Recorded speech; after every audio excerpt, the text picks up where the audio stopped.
বানাচ্ছো গো? আমি ঘরে থাকতে পারছি না, কি গন্ধ হচ্ছে। কি বানাচ্ছি? ঠিক গন্ধ পেয়ে গেছো। ওই যে বাবা একটুখানি চিকেন ছিল, ছোট ছোট পিস হয়ে গেছিল, তাই ভাবলাম ওই চিকেনগুলোকে আরেকটু বেশি করে ছোট ছোট পিস করে চিলি চিকেন করি। তা তোমার জন্য ঝাল ছাড়া চিলি চিকেন, মানে চিলি চিকেন কিন্তু চিলি নেই, তোমার জন্য গোলমরিচ দিয়ে চিলি চিকেন, আর আমাদের জন্য চিলি চিকেন। এরকম সস এর মধ্যে মিক্সড করে রেখেছি। এর মধ্যে কি কি আছে বলো তো? এর মধ্যে আছে tomato sauce, chilli sauce, dark soya sauce, light soya sauce, vinegar, এই সব দিয়ে একটু লঙ্কা গুঁড়ো, গোলমরিচ, চিনি আর একটু নুন সব দিয়ে একটা মিক্সড করে বানিয়ে রেখেছি। এখানে প্রায় 3-4 ঘন্টা চিকেনগুলোকে গোলমরিচ, একটু নুন দিয়ে আর হচ্ছে ভিনিগার দিয়ে ভালো করে মাখিয়ে রেখে দিয়েছিলাম। প্রায় 3-4 ঘন্টা এগুলোকে টেম্পারিং করে তারপরে 2টো ডিম আর কর্নফ্লাওয়ার, আবার একটু নুন, এই সব কিছু দিয়ে মিক্সড করে এই যে দেখো সুন্দর করে ভেজে রেখেছি। এই যে দেখো বন্ধুরা, এখন আমার চিলি চিকেনটা প্রায় মিক্সড হয়ে এসছে।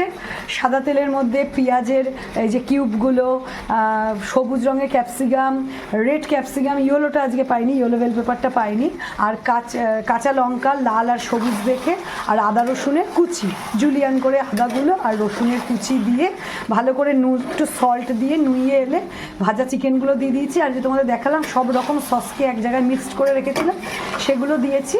এখন আমি একটু ডার্ক কালারটা চাইছি, তাই জন্য আরেকটু আমি সোয়া সস অ্যাড করবো, যেটা ডার্ক সোয়া সস, একদম কালচে যে ডার্ক সোয়া সসটা, কারণ এটা বেশি দিলে আবার তিতকুটে হয়ে যাবে।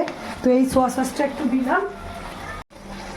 আর আরেকটু আমি ঝালটা বেশি চাইছি, একটু টকটক ঝাল ঝাল হবে। এই যে দেখো এখন একটু চিলি সস, আর একটু চিলি সস অ্যাড করলাম, কারণ আমাদের বাড়িতে তো সব ঝাল খাওয়া মানুষ আছে, একটু ঝাল ঝাল খেতে পছন্দ করে। আর এগুলো তো একটুখানি টক ঝাল মিষ্টি এরকম একটা ফ্লেভারের জন্য।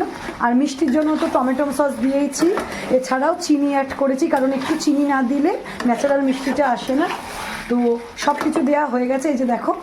আর এখন অনেকটাই শুকিয়ে এসছে, একটু ড্রাই চিলি চিকেন তুলে রাখবো অভিভূতর বাবার জন্য, কারণ অভিভূত বাবার ড্রাই চিলি চিকেন এরকম ঠিক ড্রাই অবস্থায় খেতে ভীষণ ভালোবাসে। এর ওপরে একটু রোস্টেড তিল দিয়ে দিলে আরও ভালো লাগে, সেটা যদি ড্রাই খেতে চাই। আমি আজকে রাতে রুটি করবো, রুটির সাথে খাওয়ার জন্য তো একটু গ্রেভি দরকার। এরপরে আমি একটু উষ্ণ গরম জল দেবো, আর সেটা হয়ে গেলে একটু কর্নফ্লাওয়ার গুলে দিয়ে লাস্টে একটু চিলি ফ্লেক্স দিয়ে নামিয়ে নেবো। তো যাই হোক, ফাইনাল লুকটা তো তোমাদেরকে অবশ্যই দেখাবো। এখন কীরকম লাগছে তোমরা বলো।